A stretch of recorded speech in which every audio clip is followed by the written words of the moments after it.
Toys market है, हिंदुस्तान का machinery market है, यहाँ पे ये चीजें डोमिनेट करती हैं। और इसीलिए जो ब्रिक के जो कंट्री हैं, हम ज्यादातर रादर देन कॉम्प्लीमेंट्री, हमारे प्रोडक्ट भी कॉम्पिटिटिव ही है, क्योंकि लेबर इंटेंसिव प्रोडक्ट हम भी निर्यात करना चाहते हैं, चाइना भी लेबर इंटेंसिव प्रोडक्ट निर्यात करना चाहता है। लेकिन चाइना के साथ क्या है, because of large production lines उनकी कॉस्ट कॉम्पिटिटिवनेस बहुत ज्यादा है।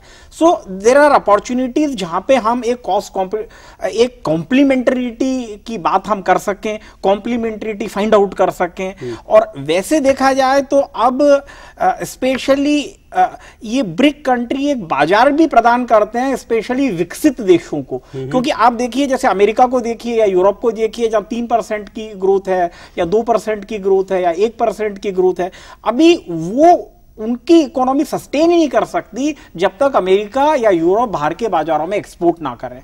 तो भारत के लिए दो चीजें, एक is market diversification, rather than America and Europe we need to, हमको दूसरे बाजारों की तरफ देखना है। और अमेरिकन इकोनॉमी तो ओबामा तो हर फोरम पे कहते हैं, ओबामा अपनी सेनेट में भी कहते हैं, इंडस्ट्रियल फोरम में भी कहते हैं, विदेशों के विजिट पे भी कहते हैं कि जब तक वो चाइना और इंडिया का मार्केट कैप्चर ना करें तो अमेरिका का सर्वाइवल तक मुश्किल है, क्योंकि अमेरिका के अंदर तो अब अनएम्प्लॉयमेंट की रेट 10% हो गई है and they are finding out markets.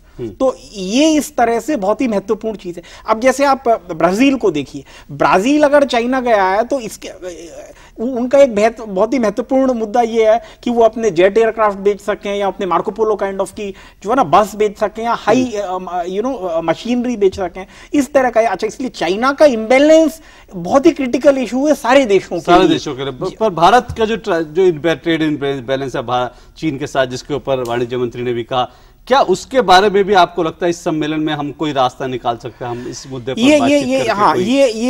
ये बहुत ही एक अहम और महत्वपूर्ण प्लेटफॉर्म है जहां के ऊपर दोनों तरफ के वाणिज्य मंत्रियों की बाइलेटरल मुलाकात हो सकती है और अदर मल्टीलेटरल मुलाकात हो सकती है, जिसके अंदर की कुछ ऐसी चीजें, क्योंकि अभी भारत क्या निर्यात करता है, अभी हम आयरन ओर उनको निर्यात करते हैं, कॉपर ओर हम उनको निर्यात करते हैं, कुछ ऑर्गेनिक केमिकल्स निर्यात करते हैं, नॉर्मली हम उनको रॉ मटेरियल टाइप ऑफ की चीजें निर्यात करते हैं। तो भारत का जो निर्यात के अंदर स्पेशली जो ब्रिक में एक की सेलिंग प्रपोजिशन है या क्रूशियल प्रपोजिशन है, वो सर्विस सेक्टर में है कि हमारे पास जो एजुकेशन मैन पावर, और ब्रिक कंट्री के अंदर हिंदुस्तान ही एकमात्र ऐसा कंट्री है जहां के ऊपर अंग्रेजी पढ़ी लिखी स्किल्ड मैन पावर अवेलेबल है इन नन ऑफ दीज कंट्रीज। और इसलिए वो बाइलेटरल कॉपरेशन का बहुत सारा स्कोप है एजुकेशन के सेक्टर में, सर्विसेज के सेक्टर में। भारत का financial infrastructure, financial institutional infrastructure, जैसे हमारा बैंकिंग सिस्टम है, हमारा इंश्योरेंस सिस्टम है, वो बहुत स्ट्रांग है compare to Russia and China. वहां पे जो नई चीजें देखी जा सकती हैं, नए रास्ते देखे जा सकते हैं जिनसे हम इन सारे कंट्रीज में निर्यात कर सके। राजीव जी, एक बात है कि बहुत से लोगों ने ये कहा, अब अगर जिस तरह के समूह बनने लगे या प्लेटफॉर्म अगर के प्लेटफॉर्म बनने लगे, वो इतने ज्यादा हो गए शायद उनकी गिनती भी करना थोड़े दिन में मुश्किल हो जाएगा। पर बहुत से लोग कह रहे हैं कि टकराव कहीं ना कहीं हो जाते हैं। अब कुछ लोग कह रहे हैं कि इब्सा की क्या जरूरत रह गई है, जहां भारत, दक्षिण अफ्रीका और ब्राजील हैं। इस संगठन में भी हम देख रहे हैं यहाँ पर 3 से 5 हो गए और ये इन कंट्रीज की नुमाइंदगी यहाँ भी है। तो कुछ लोग कह रहे हैं इब्सा को भंग कर देना चाहिए जब ब्रिक्स है। तो मैं समझता हूँ कि चीन बड़े उत्सुक थे साउथ अफ्रीका को इसमें लाने के लिए ताकि वो इब्सा में शामिल हो जाएं। वो बहुत चाहते हैं कि इब्सा में हो, पर इब्सा एक और तरह का फोरम है। वहाँ के जो 3 सदस्य हैं वो डेमोक्रेटिक प्लूरलिस्टिक सोसाइटी है, जो कि चीन नहीं है। तो मैं समझता हूँ कि चीन का वहाँ कोई मतलब नहीं है अभी। चीन बदल जाए तो आ सकते हैं। तो इब्सा का फ्रेमवर्क अलग है, इब्सा अपनी जगह में है, ये अपनी जगह में है। तो मैं ये कह रहा हूं कि ये चूंकि वहां पर चीन नहीं है, यहां पे चीन है, ये चीजें क्या आपस में टकराव का या फिर आपस में जो मुद्दे तो वही हैं इन देशों के कुल मिलाकर देखे तो ऐसे में आपको लगता है कि कहीं ना कहीं हित टकरा रहे हैं कहीं ना कहीं? नहीं, देखिए एक और भी है, बेसिक भी है। Brazil, south Africa, India, China, वो सिर्फ क्लाइमेट चेंज के मामले में है। तो जैसे मैंने कहा, ये इशू बेस्ड कोलिशंस हैं। कई मुद्दों पर हम 5 मुल्क काम कर सकते हैं, कहीं में 2 या 3 मिलेंगे, कहीं में 4 हो जाएंगे जी। तो इसमें कोई आपत्ति नहीं है। मुद्रा की बात आ रही है कि इन 5 देशों की एक मुद्रा हो, ऐसा समझौता होने की संभावना लग रही है। हालांकि उसमें वो मुद्रा चलन में नहीं होगी लेकिन ट्रेड होगा। इसको क्या आप एक नहीं, मुझे देखिए जहां तक ये मुद्रा का सवाल है कि एक मुद्रा हो, मुझे तो बहुत मुश्किल लगता है। It is next to impossible, let me be very frank on that. जैसे यूरोपियन यूनियन ने अपनी एक यूरो मुद्रा करके देखी और उसमें बहुत सारे देश कहते हैं कि हमको तो बड़ी प्रॉब्लम हो रही है, हम बाहर आना चाहते हैं, और इन देशों में भी वो स्टेज नहीं आई है जहां एक मुद्रा की बात हो सके। अच्छा, जहां तक अनेक ग्रुपिंग्स का सवाल है, जैसा कि राजीव जी ने बताया कि ये ग्रुपिंग तो जो थ्योरेटिकली हमको ऐसे लगता है जैसे वो मैगी नूडल का नूडल बाउल होता है कि वहां पे इंडिया जो चाइना के साथ भी कर रहा है, इंडिया जापान के साथ भी कर रहा है, हम अमेरिका के साथ भी, and every country is going across. And ये क्या होता है कि बाइलेटरल और यू नो छोटे कंट्रीज के बीच में एक राजनयिक संबंध थोड़ा सा आसान इसलिए होते हैं क्योंकि मल्टीलेटरल फोरम जैसे WTO है, वहां पे तो दोहा राउंड जो है कोलैप्स के वर्ज पे है, बिकॉज कंट्रीज जो आपस में एग्री नहीं होते हैं। इसलिए जो सबसे बड़ी डिप्लोमेसी इसके अंदर होने वाली है वो ये है कि स्पेशली जो डेवलप्ड कंट्री हैं जैसे अमेरिका है, यूरोप है, उनके हित ये हैं कि वो अपने व्यापार को, अपने प्रोडक्ट्स को वो मार्केट एक्सेस चाहते हैं इन डेवलपिंग कंट्रीज के अंदर। ये अब आप डेवलपिंग कह दीजिए, वो जैसे भारत में मार्केट एक्सेस चाहते हैं, वो मार्केट एक्सेस चाहते हैं इंश्योरेंस का, वो मार्केट एक्सेस चाहते हैं अपने हायर एजुकेशन का, बैंकिंग सेक्टर का, मैंने कंसल्टेंसी सेक्टर का। But at the same time America जो है या यूरोप जो है वो मार्केट एक्सेस आपके प्रोडक्ट्स को नहीं देना चाहते, एंड वो बहुत तरह की ऐसी चीजों का इस्तेमाल करते हैं जो जहां पर हम लोग एक मल्टीलेटरल नेगोशिएशन के लिए एक फोरम बना सकते हैं,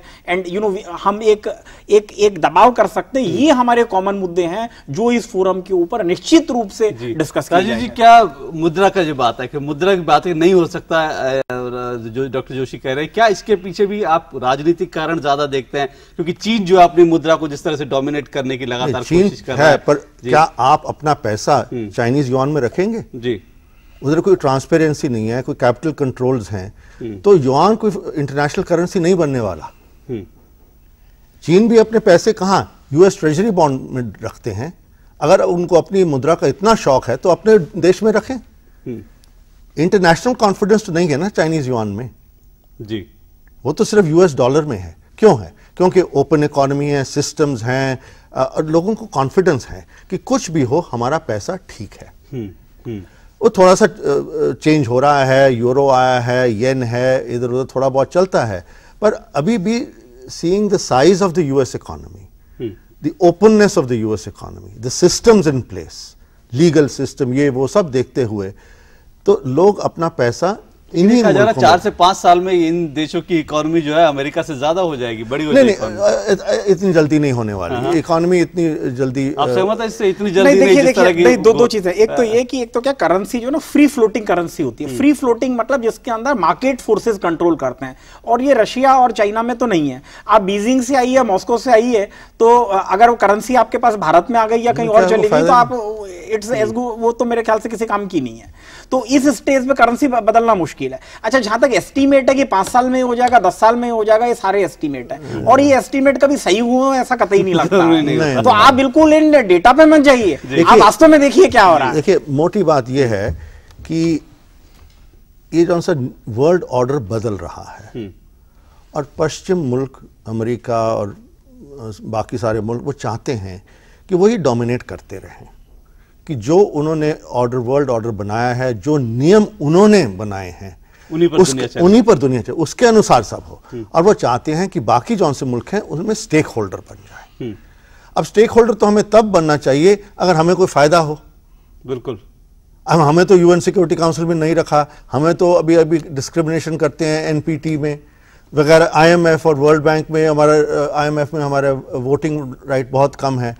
तो ये झगड़ा मूल तौर पर ये है कि नया जो सा वर्ल्ड ऑर्डर है अभी बन रहा है, 5, 10, 15 साल लगेंगे, पर ये जो लड़ाई हो रही है कि किसका पलड़ा भारी हो। बिल्कुल, किसका पलड़ा हो, ये एक तरह की लड़ाई है। पर कुल मिलाकर आपसे आखिरी बात राकेश जी, भारत के लिए आर्थिक रूप से जो है, भारत इस वक्त दुनिया में तेजी से बढ़ती अर्थव्यवस्थाओं में से एक है, भारत के लिए ब्रिक्स से क्या हम उम्मीद करें, क्या कुछ इस बैठक से हमें मिल सकता है? हाँ, ये एक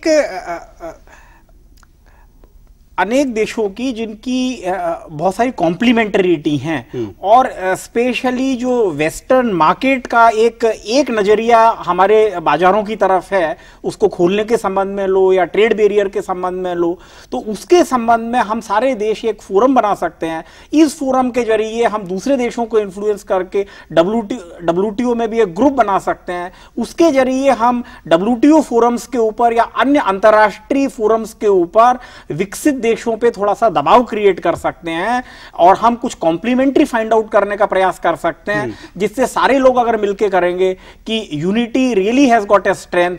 और ये वो कंट्री है जिनमें बहुत सारी कॉम्प्लीमेंटरिटी है, और वो जैसा कि राजीव जी ने बताया कि विकसित देश इनके अंदर बाजार चाहते हैं, वो अपने तरह की अर्थव्यवस्था चाहते हैं, तो ये एक अल्टरनेट एक डिप्लोमेटिक फोरम इंटरनेशनल लेवल पे बनेगा जो वेस्टर्न ग्रुप्स पे दबाव पैदा करेगा। और मैं बिल्कुल मानता हूं कि जरूरी नहीं कि उनकी अर्थव्यवस्था की प्रणाली बिल्कुल सही हो, उनकी इकोनॉमिक थ्योरीज बिल्कुल सही हो या उनका मैनेजमेंट सिस्टम बिल्कुल सही हो। अगर ऐसा होता तो यूएस ऑटोमोबाइल की आज ये दुर्दशा नहीं होती जो अमेरिका ने कभी कल्पना नहीं की होगी। चलिए, कुल मिलाकर एक वैकल्पिक कूटनीतिक मंच के रूप में जो है उभरता हुआ दिख रहा है साफ तौर पर ब्रिक्स जो है, और उम्मीद की जा रही है कि इस बैठक में जो तीसरी बैठक चीन में होगी उसमें जो है कहीं ना कहीं कुछ मुद्दों पर ये पांचों देश जो दुनिया की तेजी से उभरती हुई अर्थव्यवस्थाएं कुछ और आगे बढ़ेंगे, कुछ और सहमतियां बनेंगी।